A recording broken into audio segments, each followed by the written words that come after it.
Ay naman, ang iban sa inyo, ang ibanda, oo, nabasahan ko ang ara naman sa pinsar ninyo.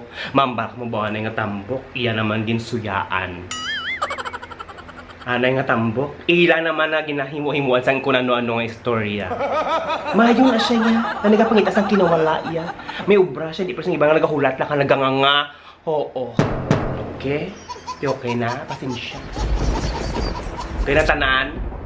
Antes maglantaw, inom ka mo to sang inyo nga maintenance. Kay basi ko magsakang inyo alta presyon, ako naman ang mabasulan. Kainom ng tanan. Kainom na. Okay na?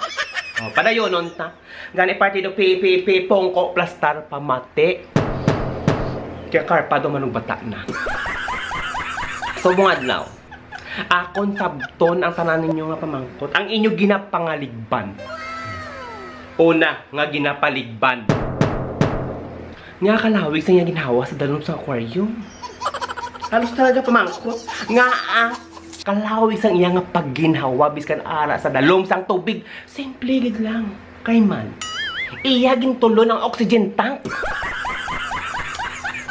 Ba? Kaduha nga pamangkot. Nga kadako sa iya, ano gabusong siya? Pregnant kuno siya. Wala labot nga manog bata ning karpa. Baw nag-craving siya. Nag-craving sa ginmukbang ang mga isda sa kadagatan. Gani sa tutuod lang. Jezabel ini siya. Kag nakatulon sang balyina. Tatlo nga pamangkot. Ano ay hanang sabor niya? Ano ang sabor sang isda? Simple gid lang. Manamit, mananam. In other words, saboroso ang isda. Amo na siyang natawag nga tuna pero pork flavor.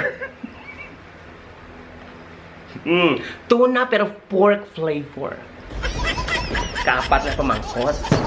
Ano ni siya nga klase isda? Naboy yung pamangkot. Pamangkot, ano ni siya kung klase isda? Simple lang sabat. Ursula fish. Kay man, ini siya mixed breed ni Ursula kag puffer fish mixed breed.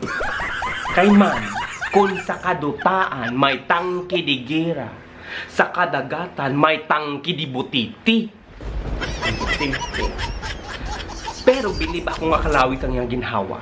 Kasamtang naglandaw ako sa video, gintry ko man nga pungga ng akong pag ginawa, bao Diyos ko. Nagpanik ako. Kag digto, na-realize ko. Blessed ako. Kag nagapasalamat gid ako nga nangin maestro. Kay kun ako na dang ara sa idalom sang tubig, Diyos ko. Dugay na naguntat ang pagginhawa ko.